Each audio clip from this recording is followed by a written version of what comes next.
Welcome to Lynn Cullen Live, talk radio without the static. Email your questions and comments to lynn@pghcitypaper.com. And now your host, Lynn Cullen.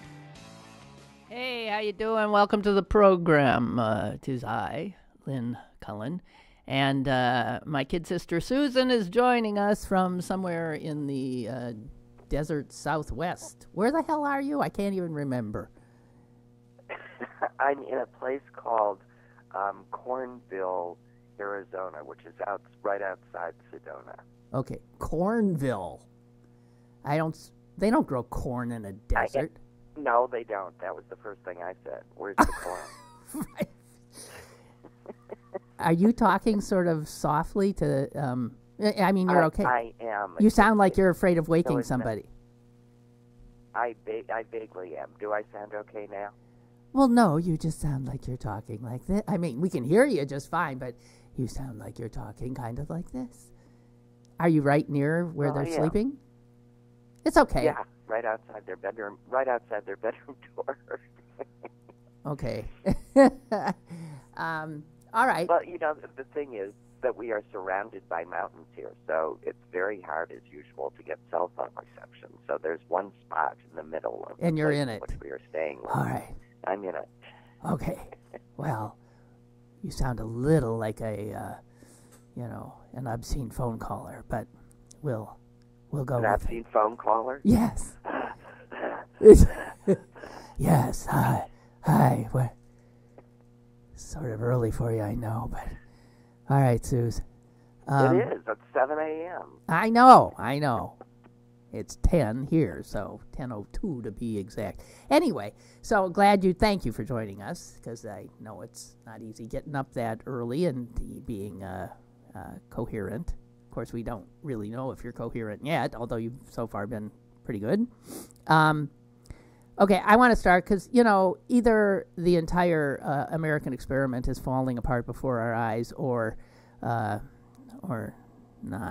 And can we start with something light-hearted, please? Oh, please. Yeah. Okay. Go ahead and try. Okay, did you hear about the graduation cake? Yes. All right. For those who didn't. You can outright C-U-M. All right. Don't give it away. Jeez. All right, so a woman's kid is graduating from high school, although he's just graduating from his living room because it's a Christian-based homeschool thing. And lo and behold, he achieved almost... When did the average... He had 4.89 grade average. When I was in school, 4.0 was the highest you could get. When did it get inflated? When I think they started adding AP classes, and they got you plus over the 4 points.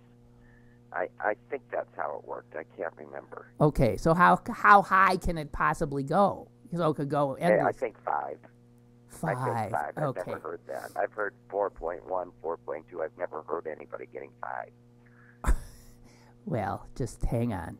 Okay, so the kid in question is named Jacob Kozinski, Kozinski, I think.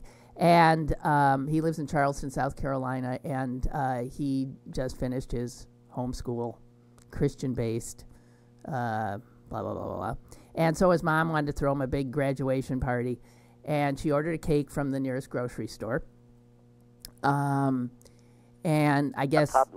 A Publix. That's not around here, so people don't know Publix. That's a shame. If you go to Florida, that's almost exclusively what you see. Okay. It's their giant eagle, Publix. Yeah. And, she put down what she wanted in, I guess, did this online. And it said, what do you want written on the cake? And she said she wanted, congrats, Jacob, summa cum laude, class of 2018. And when the cake was unveiled, it said, congrats, Jacob, summa, ... laude, class of 2018. The cum had gone and went. Okay, where the story lost me is where they reported that poor Jacob Yes. was heartbroken. and Yes, severely Susan. sick. Susan. Are So you kidding? Why didn't Jacob laugh with everybody? I know. Here's the thing. Susan and I are so much alike. Here is the thing. All right. You order a graduation cake, and the Publix won't put cum on it because, they don't know what it means, and all it means to them is something awful or something, a bodily fluid. So, and here's where the story just left me, because here's what Jacob's mother reported. When they returned, everyone gathered around the cake, and when they opened the box, there it was. Jacob was absolutely humiliated. It was unbelievable. I ordered the special graduation edition cake. I can't believe this happened. Okay, so I have to tell you, Jacob was absolutely humiliated. Well, he might be summa cum laude, but he is a snowflake par excellence, and does not. Let me.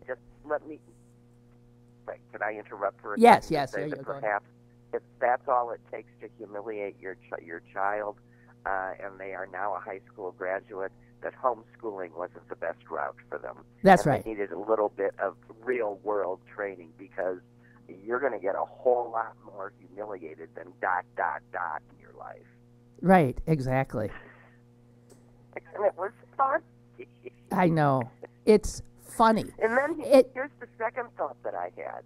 Yeah. That means it's the computer that wouldn't allow it. It's the computer that wouldn't override it. Right. If you read the story. Right. So I swear I see little, people standing back in the grocery stores with icing bags in their hands writing. But at Publix, is it a computer that actually does the writing? No. Well, it could be. It could be a robot easily, but I don't think so. It could be a robot that did it, but so somewhere in there, a human brain failed to think. But Yeah. Well, so really. She said. Safe place from ... is going Yes. And Mrs. Kaczynski says she does not want this to happen to anyone else, because heaven knows this could destroy a life. No, this could destroy a life. I mean, come on. And Jacob, dear, understand now, this is your first lesson in the real world, that yes, horrible things. You're really things. Be humiliated. Right. Horrible things happen to him. Can happen to you. Oh. Well, Jacob. horrible things are going to happen to him. I know. People like us are going to be making fun of him for the rest of, a few days. Well, I got to tell you, it's his mother who humiliated him, because she's the one who said he was humiliated. If she had left it at, they wouldn't put the cum on, everybody would have laughed. He would have been, everybody would have thought it was a riot. The hero of the day, right. Yeah. And instead, oh my God, people. All right, so summa cum laude. Right. You and I do have one brain, apparently. Yeah, because in every case, I mean, so far today, you have said we had the same reaction to Cornville. We had the same reaction to this story, right? So there's a lot of, Susan and I are very different in some. Actually, Susan, I don't want to get into a lot of detail. Well, I want to tell the story because I today have on my to-do list that I have to go to the bank, to my security safe deposit box, which I hate doing. Wait a minute. Can I ask you a question? Stop there. Why do you have a safety deposit box? What do you keep in there? Well, there's things I got to get. Okay, because I got rid of mine when I moved, and when I went and looked at it, it was a bunch of papers that I didn't need anyway. Yeah. Most of which, and so when I thought about it, I thought, why am I paying for that? Am I keeping large amounts of family heirloom jewels in there? No, I'm not either. The stocks Do stock certificates even exist anymore? Oh, they don't? No. Oh, they don't? No. Because No, and if you have them in there, and they belong to a company that we were once a part of, you were supposed to turn them in a long time ago. Oh. Anyway. Too late now? Yeah. Well, No, you might want to send them to Green Bay. Anyway, so all right, well, that's that a was- good I question didn't- because I lost the key to my last one and had to pay hundreds of dollars for them. $200. Yeah, something like that. Okay, so now I have a new key, and in there is what I'm asked for, and you've gotten a letter. You might not have it because it came while you were away. From Well, asking for your birth certificate and all that sort of and a marriage license. license. Now, I really don't even know if I still have that marriage license in there. I think I have my divorce papers, but I don't know. But you can just write the Brown County thing. I know. Story. Okay. Tell them what happened. Okay, so Tell Susan, them what happened. this is what made me think about it was because we were saying we're alike, but we're different in some ways too. In that I received a letter, a very official looking letter, maybe 2 months ago, from. No, it was about 4 months ago. Oh, was it really? Okay. Early in my stay in California. Okay. Yeah. 4 months ago. And I opened it up, and it was I didn't understand, but it was something, we believe that you may be a decedent of this estate. No, not What? a decedent. You may be a descendant of the decedent. Very different. Oh, that's right. You. Oh, yeah. I'm jumping the gun there. You may be a descendant of a decedent. And I looked at the decedent in question. It had a name. And this name was like Scandinavian, okay? And I'm thinking, I ain't related to anybody. Well, in a Jane Sven Jones Johansson or something. Huh? Yeah. I don't want to give names. No, it was a Jane Doe-y sort of name. I thought it was like Sven Johansson. That's how I took it. Anyway, I said, what nonsense? And they said, you could be, you could have inherited some money, blah, blah, blah. And I thought, what kind of a scam, fishing expedition bullshit thing is this? And so I ignored it. I threw it. I actually showed it to my son, and we had a good laugh. And then I threw it out. Okay, so I received the same thing. I didn't see it, but my daughter called me and opened it up and showed it to me, and I said the same thing. It's scam, throw it out. Oh, really? You threw out the first one, Fast too? forward. Okay, so we both thought Absolutely. that. Wait, okay, so then maybe 2 months later, we get a second one, or a month later, and Right. I thought, God, these jerks are persistent. And it said, we didn't hear from you, blah, blah, blah. And so I scrawled, and they had a self-addressed stamped envelope, and I scrawled on it, I am not related to Sven Johansson, for God's sake. Leave me alone and go fishing for your ill-gotten gain someplace else. I don't know what I said. And I put it in the thing and sent it off. Susan, however, called. I What read did the you whole do? letter. You read? I thought I read the whole letter.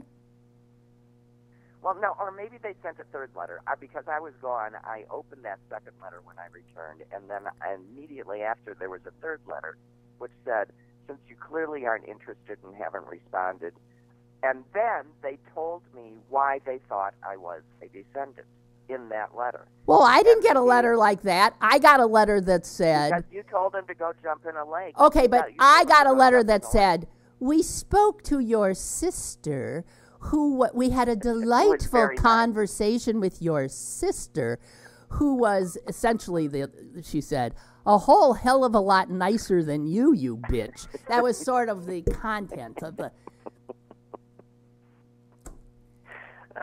No, she told me that you sent him a letter telling him to jump in the lake, and we had a giggle about it.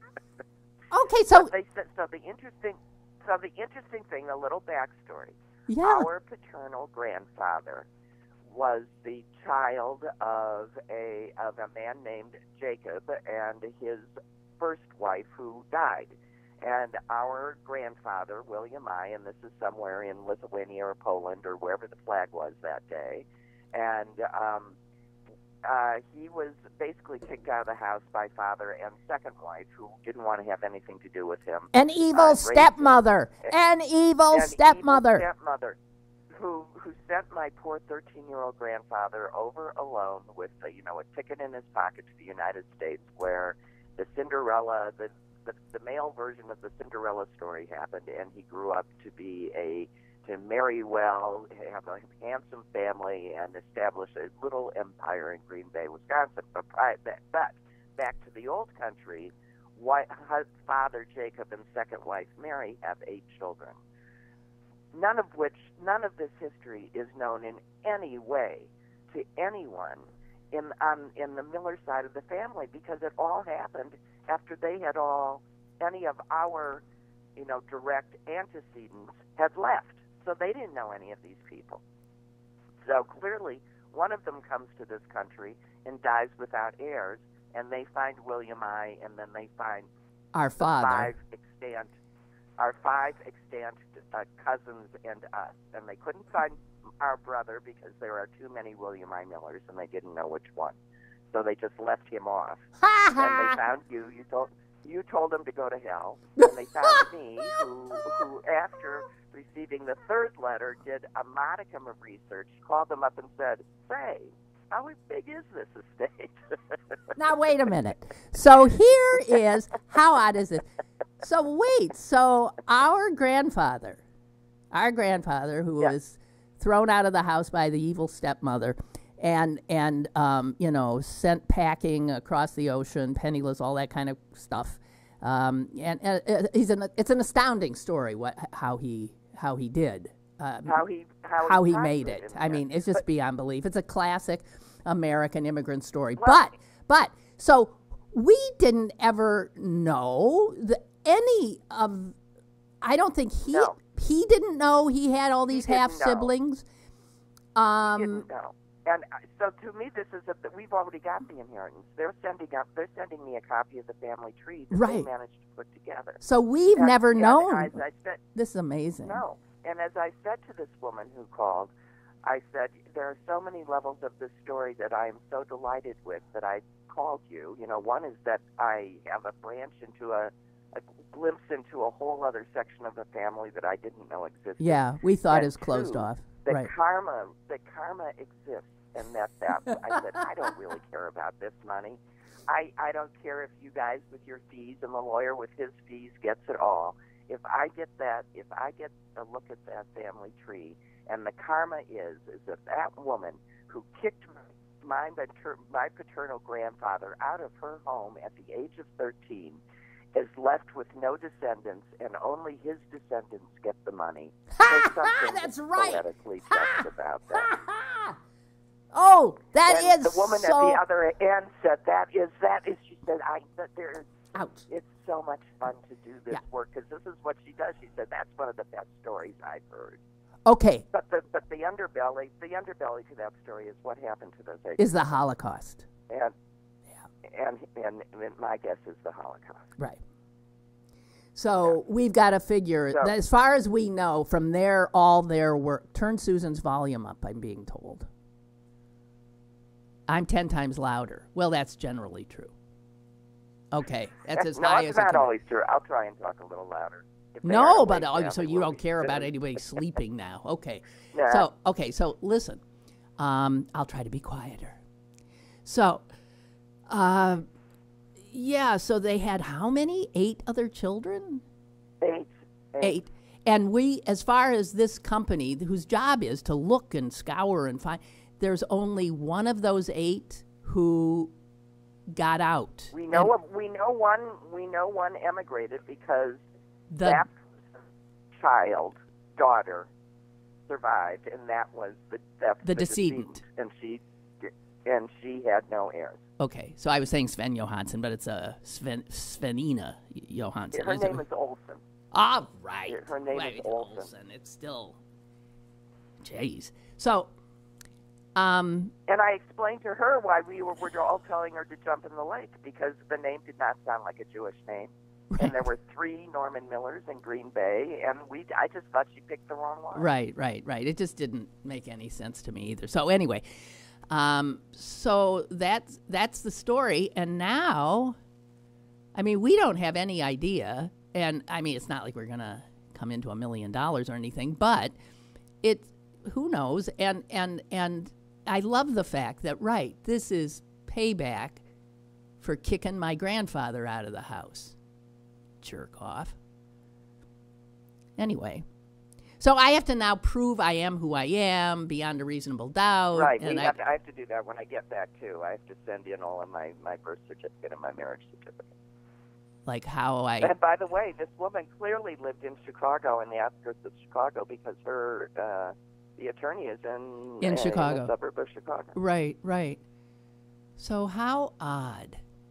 You know, you often hear... she lived in the same place as all of her cousins did. As all her cousins did, and she didn't know it, and they didn't know it. Wow.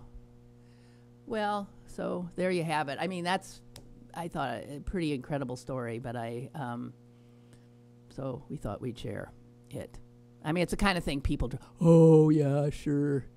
A long-lost relative you didn't know. Well, that was why I had so much fun sending you the email and saying, write him back, apologize, sign their papers. They still think I'm a jerk, so I'm a jerk. I don't know. So there you have it. Okay, so that's better than talking about you-know-who, isn't it? Yeah. Jeez. I really don't want to. I'm sorry. I know things are really, it seems to me if people really want to talk about, the Justice Department doing sort of a cave and this meeting that's been set up and now Qatar and Saudi Arabia being part of the, foreign nations that were interfering and that this Trump thing is uglier, bigger, more revolting than even we could have imagined. I just, that's what cable TV is for. Watch that. I mean, why even listen to me do it, right? Rant about it. Yeah, why? Because all of our ranting and raving isn't going to do anything. Although I did see a good hat yesterday in Jerome, which is basically a ghost town which has been re-inhabited. Old copper mining town sitting on about 7,000 feet elevation. But anyway, I went in and there was a nice little bright red trucker's cap, and it said, "Make red hats okay again."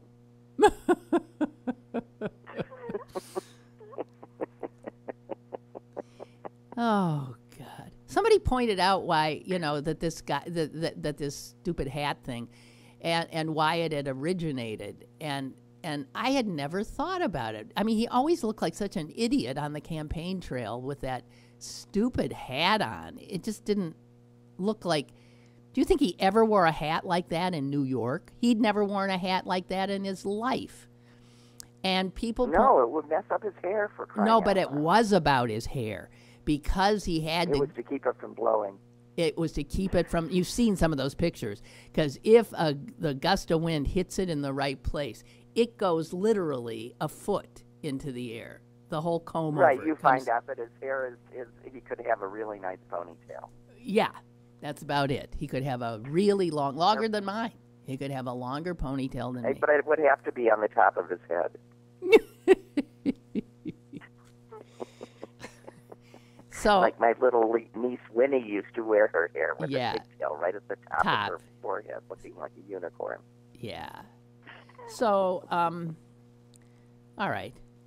So let's stay light. Susan's here, and I would just prefer it if you don't mind. It's a great. All right. Well, so we haven't talked since the royal wedding. I knew it, Susan. This is our heads working again. So I was going to bring up the royal wedding, which I didn't get up to watch certainly, but I saw. Well, I accidentally was up, and so I turned it on just as the black preacher was Oh, doing his talking thing. about fire and passion and love. And, well, first of all, I thought he was wonderful. Yes. Second of all, the sight gag was just unbelievable. Watching this man in that place preaching to that particular crowd. Right. And then to have it followed up by that magnificent chorus singing what happens to be my husband's favorite song, or one of his favorite songs, so beautifully that there I was. Which one? That Stand By Me or Stand By Me? Stand By Me. Yes. Stand By Me. Yeah. And so beautifully. And I'm just sitting there going, my God, this woman in 15 seconds changed the whole monarchy, changed the whole stamp of the country, changed everything. Yeah, I loved it. And I was just in a puddle of tears. Yeah. I thought it was the most beautiful thing I'd ever seen in my whole life. Yeah. That was the blackest wedding. Actually, we have a columnist here, Tony Norman, who is black. And he said he had a black minister at his wedding, and he said, but this wedding was blacker than his. And and then as they're standing on the steps and you hear amen floating out of that cathedral, I just thought, okay, just when you think everything is going up and right. in total smoke, a little glimmer of love and positivity, and that's what his speech was about. That love has this, power to change, and if ever there was something that just spoke that picture, right. It was that wedding, right. That speech, that music, that day. I have to tell you, there's something so wonderful about it, so lovely, so filled with love. I mean, their love sort of transcended everything, and I just loved it. And then there was that black cellist, the kid, 19-year-old black cellist. Oh, the kid. Played so beautifully. Unbelievable. And then, there were the reaction shots from some of the, stiffer Brits in the audience, when the minister was doing his wondrous thing, where their mouths were literally hanging open. Like, I know. Well, that's why. I mean, I was giggling in between crying because some of it was very funny. Right. So but then, then I talked to our mother and I say, so what did you think about the wedding, Mom? And she said, I didn't like the way she said her vows. I mean, she's an actress. She didn't even sound like she meant them. And I said, you're kidding. I said, she's not an actress in that moment. She's herself marrying this man. And she said them the way they came out of her mouth. Well, Mom's, listen, so that's all she got? Really? Are you kidding? At least Mom did, and at least Mom didn't say her ass was big, which would be more of a mom's thing. So anyway, I just thought, and Tony Norman, our columnist here, said, you had to ask yourself, is this happening at Windsor Castle or Wakanda?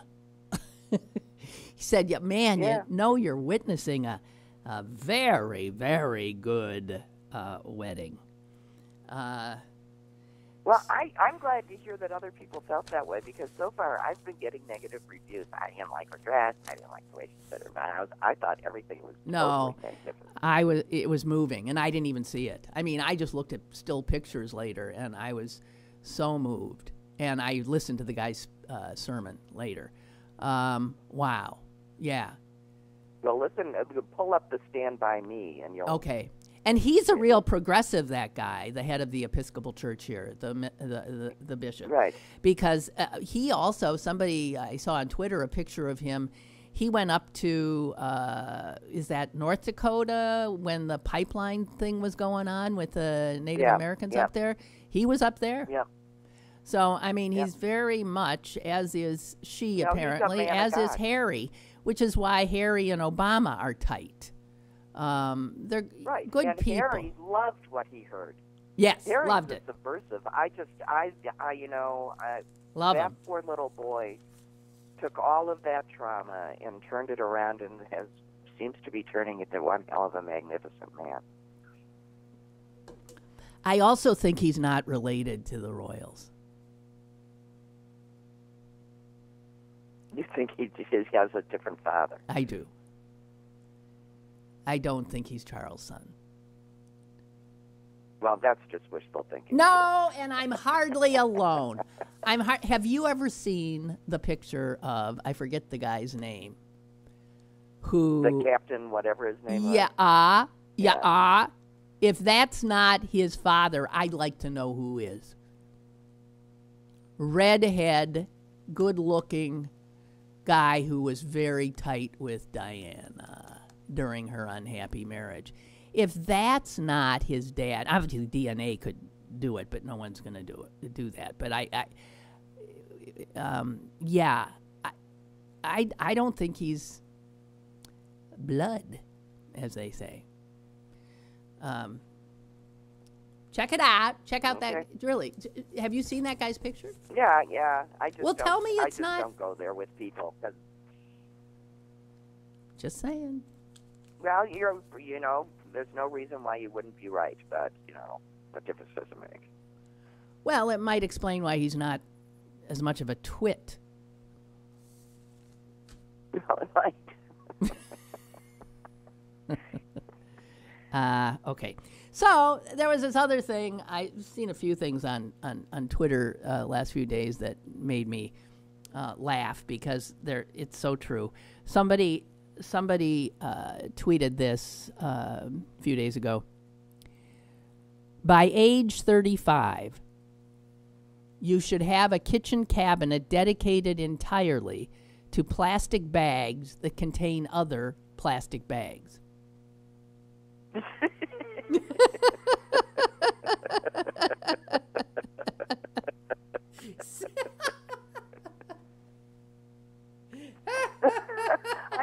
I'd like these things. Goals we can all accomplish. I know. Is that not true? Excuse me. Hello. Wait a minute. I have only one thing to say to that. Just one? Yeah, right. I know. Because in Chicago now, where you are fined if you don't show up with your own bag, you either have to carry your 85 articles out to your car in your shopping cart and then throw them singly into your trunk. Yeah. Or you have to purchase bags. Right. And so as a result, you can't get from the hallway into my powder room because the entrance is blocked by a tower of grocery bags. Okay. Okay, so I don't know where they... Milton is always right on the money here. He sent me a picture of Prince Harry and James Hewitt. If that guy ain't his dad, then I'm a monkey's uncle. Seriously. All right, well, I'll look it up, but I think it is counterproductive to... I know it is. And I don't gossip, dear sister. Well, Margaret says she agrees with me. The equestrian is the father.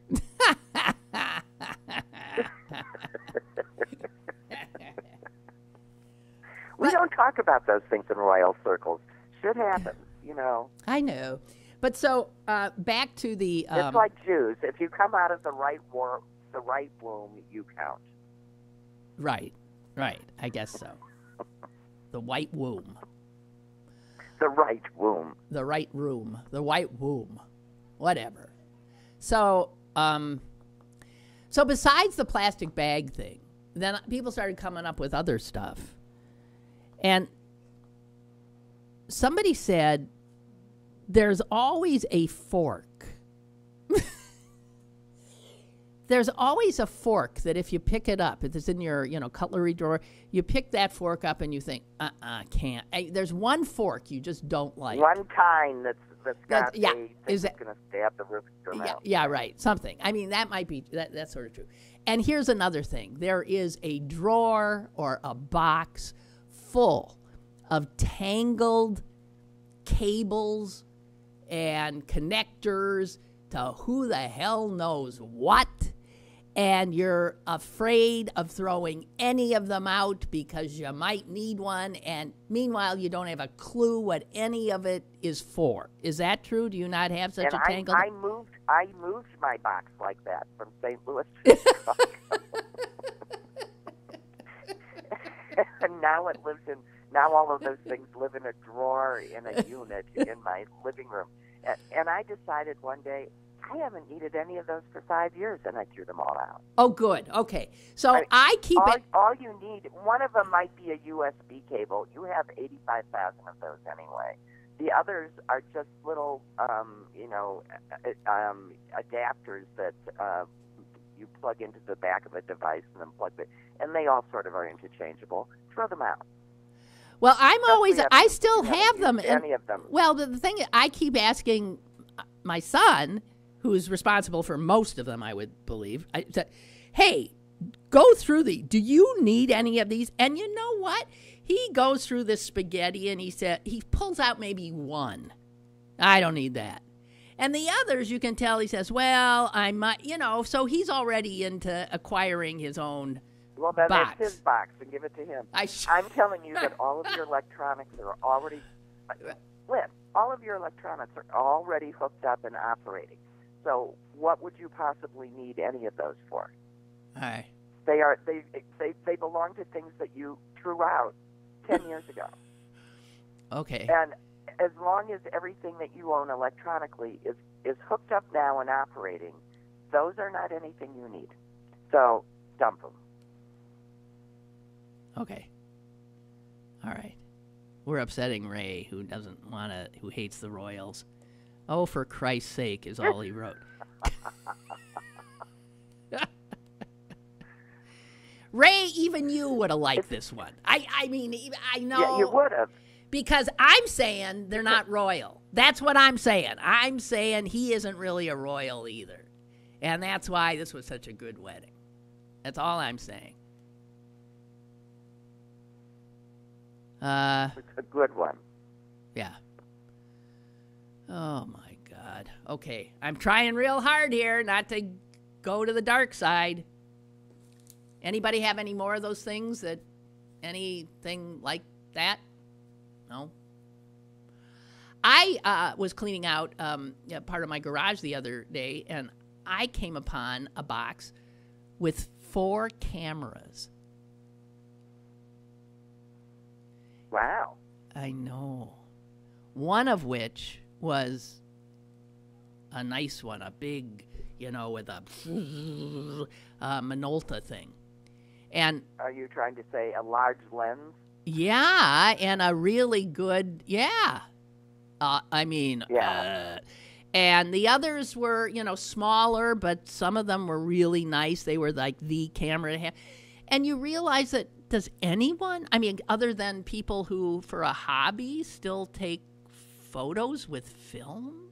Does anybody, do those have any, what do you do with them? I'm not going to do anything with them. What do you do with something like that? I'd call my son. He'd like one, maybe, because he takes pictures. Oh, yeah. Well, maybe he can have it. All right. Well, you can sell it. There's people absolutely do still use them, but the new cameras, you're right, are digital. Right. And somebody said just like LPs, film. Well, film is it's a different medium, and there will always be a market for cameras that use film. Yeah, but do they even sell film anymore? Where do you get that? Oh, online would be my guess.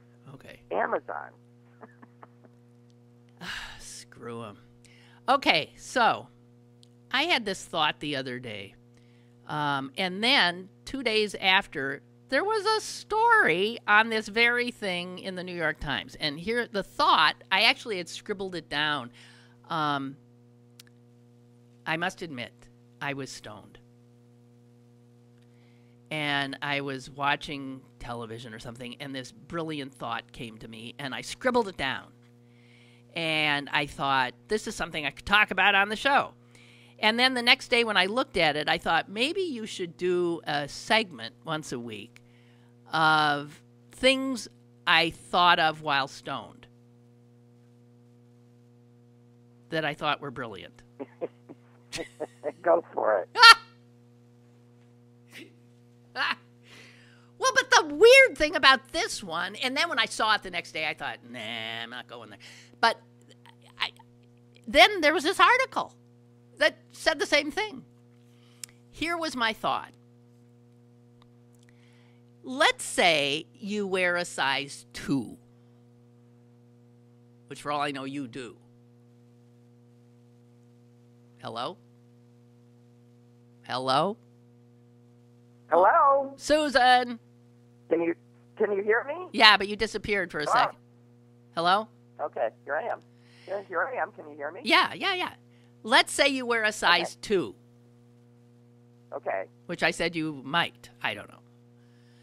And let's say I wear, let's say I wear a size 16. Okay? Okay. We buy the same dress. Why does it cost the same? Yes. That was the thought I had, because I thought, geez, the size 16 is using twice the amount of fabric and materials. And one would think, therefore, in some ways, labor.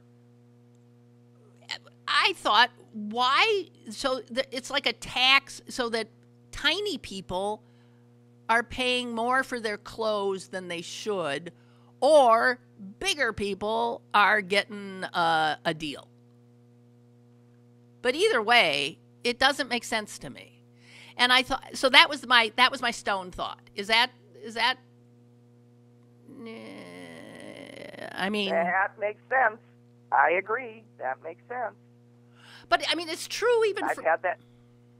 It's true of shoes, too, Susan.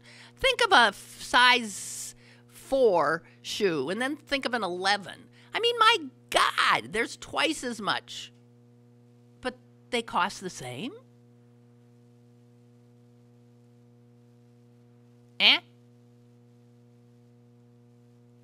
Oh. I'm sorry, that's right. That's right. I'm sorry. It just keeps going in and out. Oh. Okay. Well. Okay. Okay. We're okay. So, okay, so what happened is there turned out to be an article in Great Britain. It says, when one of Britain's most popular and affordable clothing giants was found to charge more for plus-size clothing, it was accused of imposing a fat tax on women. And it revived a debate over whether the use of more fabric for the same outfit should logically cost more. So there it was, a very thought I had. Turns out was a big to-do in England last week or something. And, caused outrage on social media. Should people with bigger feet be charged more for shoes? Well, I'm asking. I don't know. Well, or people with tiny feet be charged less? What is so outrageous about suggesting that? Yeah, what is so outrageous about paying the actual worth of the value of the goods? So the fabric plus the labor. And what they're suggesting is, yes, a taxing of the little people, because the price as it is now reflects an averaging of the cost of all the fabric and all the labor, and then you divide it by the number of units regardless of price. So only people who wear like a size 12 are really paying the fair price. Above a size 12, maybe you're getting a bit of a deal. If you're under a size 12, you're paying more than you should have to. And believe me, I'll never be under a size 12. So I'm just saying, it just doesn't seem fair. I think we lost her. No. Oh, okay. But, then you have to ask yourself, why does someone have to get taxed for their genetics? Because some people are, a guy that is 6'10", his suit is going to take twice as much fabric than a guy that's 5 feet. I mean, and That's nothing except, you can't claim it's his fault he grew too much. You might make an argument weight-wise, which would be rude, but you could do that. But height-wise or foot size-wise, that's simply a matter of luck. And frequently, your girth is also a matter of luck. Well, it says in this article that in 2014, Old Navy was criticized for charging higher prices for plus-size clothing for women, but not plus-size clothing for men. Oh, we're shocked. Yeah, we are shocked. And Although I would argue that men's suiting starts out more expensive than women's clothes does.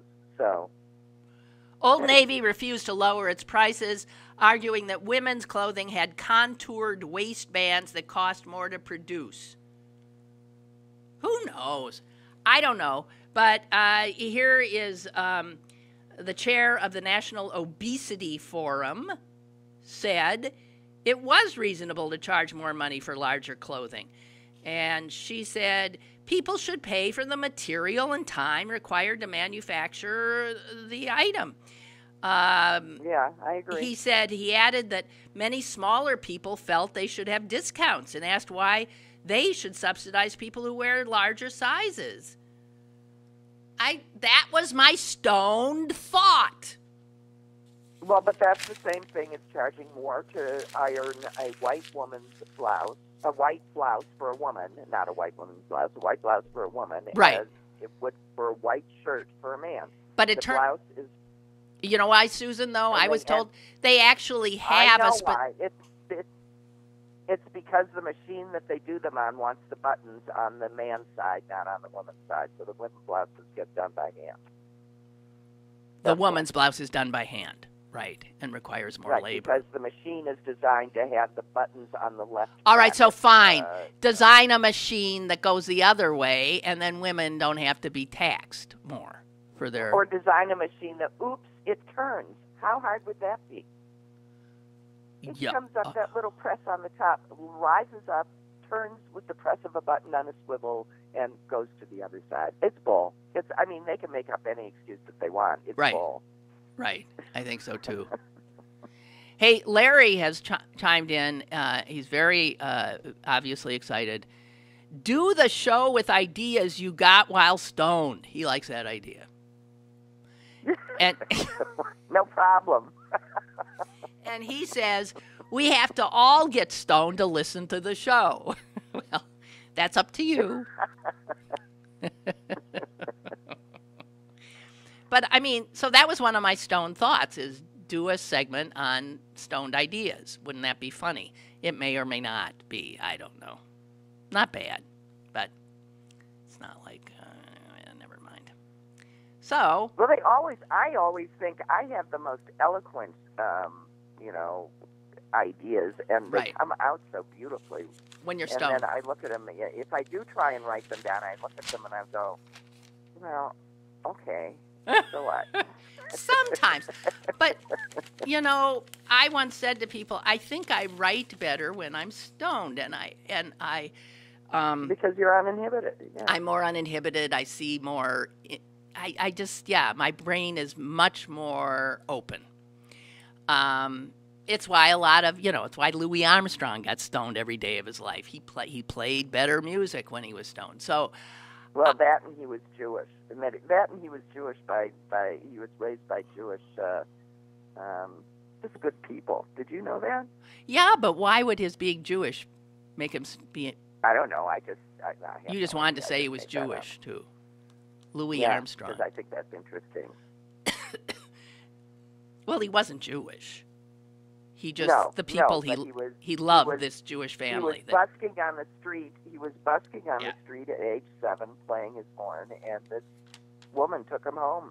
And finding that he really had no place to be, she kept him. And they adopted him. Okay. I didn't know that. So, does that holds up? Because people are Googling it now. And my source material is the Knesset Israel News Bulletin. Well, I don't think that's exactly a reliable source. And it was taken from, it was an excerpt from his autobiography. Oh, okay.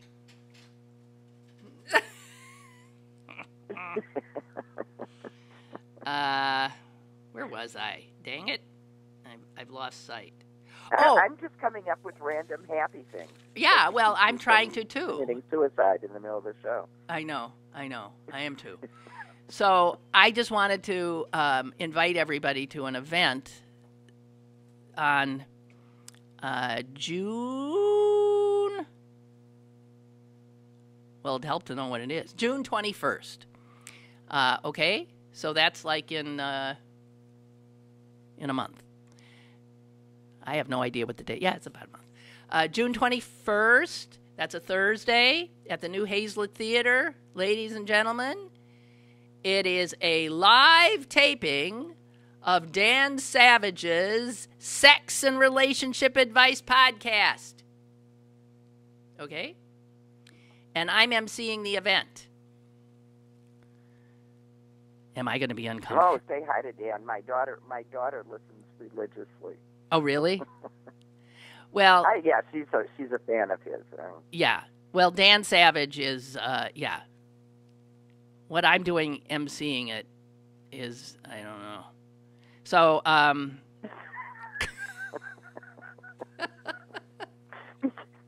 you shut up. Because you are such... So sexually together and stuff? I could spend the whole hour just asking questions myself. Okay. Shut the F up. It says, laughing. Lynn Cullen will MC the event, and Dreams... Jesus. And Dreams of Hope performers will share a wonderful performance. They use the power of art to create a welcoming environment for LGBTQA plus youth. What's A? Oh, asexual? Is that what it is? LGBTQA. Okay, plus. And I have to say, I'm still not up on what constitutes queer. Are you, Susan? No, I am confused by exactly what that means, but I think that's okay because confusion is part of that whole thing. Confusion is part of sex. Yeah, right. Is part of figuring out what little box you. Yeah. I mean, ideally there'd be no boxes at all, right? That's where we got to get. And I do think that, in my own head, I think that that's what queer is. It's just not identifying as the norm. Okay. But without being more specific, I think. But I'm not sure. Anyway. This is brought to you by AIDS Free Pittsburgh, and I think that it will benefit them. So if you want, that'll be fun for everybody but me. That's Dan Savage. Mortified most of the evening. I will be mortified. You'll be like that poor little kid standing there with cum all over his face.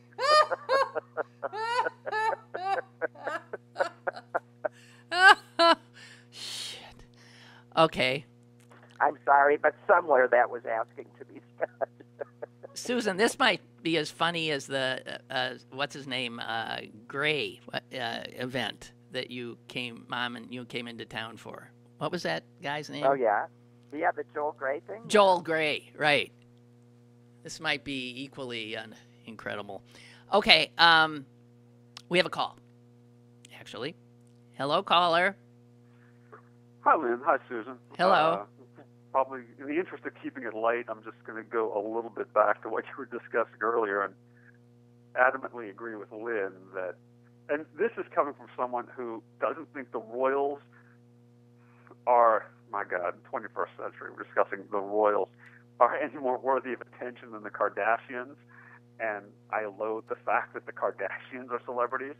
But yeah, it's pretty clear that the late Diana's bodyguard or head of her security detail is the father, not Charles. I mean, which likely explains why the young guy is much better looking than the rest of the lineage. I mean, and and more normal.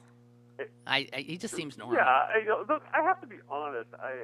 As much as I try to avoid, I don't understand the fascination with the royal family, the Anglophiles. We fought a war to get away from that. It's antiquated.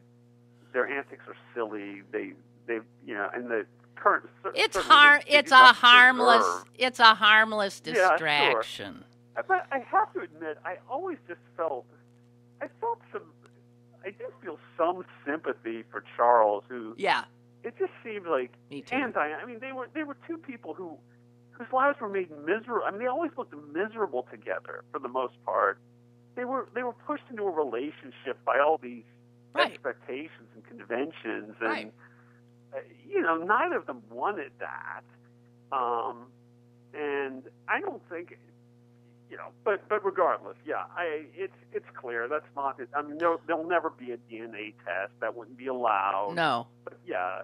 And Charles has has totally accepted. I mean, there's no. Yeah, it's been. You wonder though with the British tabloid press why it didn't have a longer shelf life.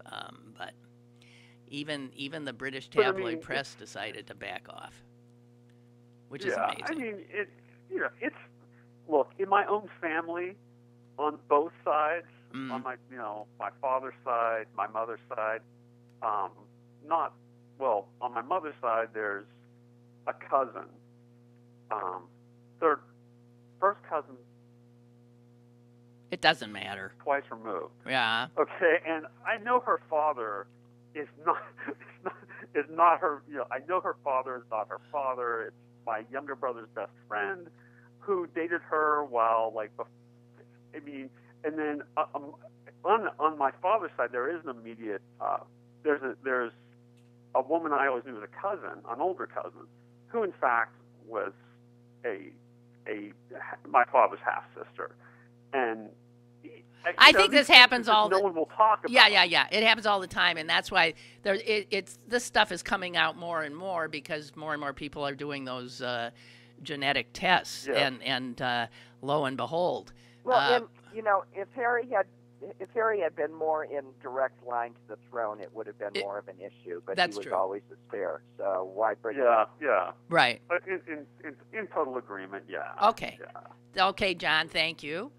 Thank you for showing us the skeletons in your family closet. I appreciate it. Yeah, right. I'm sure everybody's thrilled. I'm sure everybody's thrilled. Thank you very much. Goodbye. No one else, I understand. Bye. So, Susan, you did see the thing that our proud brother sent out about Green Bay being the drunkest city in the country. The drunkest city in the Midwest for the 5th year in a row? No, not in the Midwest. In the country. Oh, in the country, that's right. The highest excessive... my Midwestern view, the Midwest is the country. Yeah, right.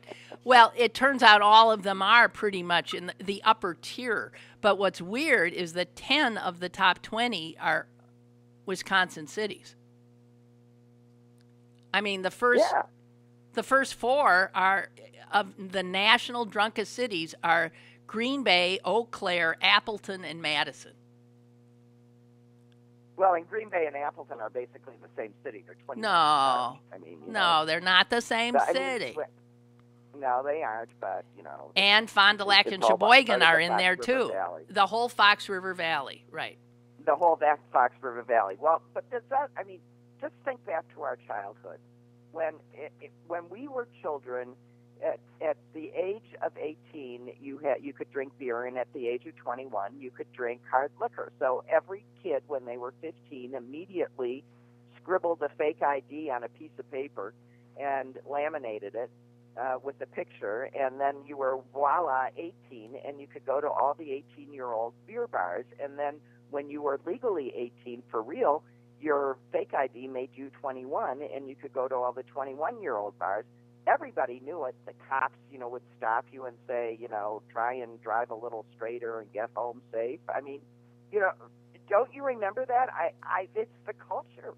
There was all the beer coming out of the, excuse the term, bubblers. Yeah, there was a lot of beer. I never was into it either myself. Hey, and just finally, because we're out of time, yeah, Nikolai. You throw up on it so many times. Yeah. Nikolai writes, do a little Googling. Harry looks very much like his grandfather. So you mean Prince Philip.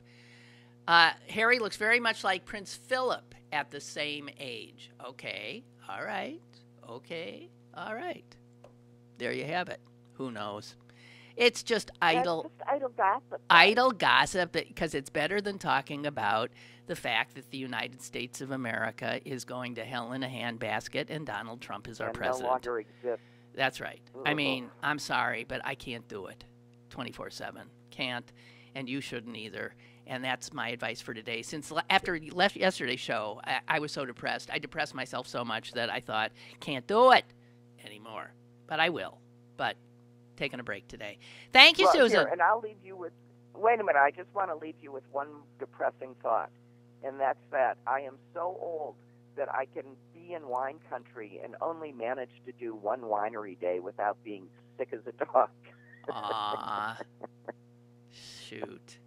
Well, the good news is I'm here with other, equally old people who don't know that they were as unwell as I was. So you guys still think you're younger and have greater capacity. Well, yeah.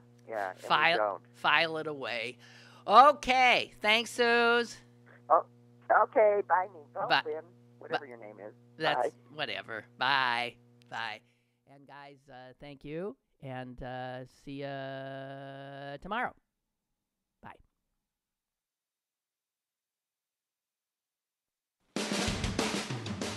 Lynn Cullen Live, Monday through Friday from 10 a.m. to 11 a.m. and archived at pghcitypaper.com. The opinions expressed on Lynn Cullen Live are those of the host and do not necessarily reflect the viewpoints of Pittsburgh City Paper or its advertisers.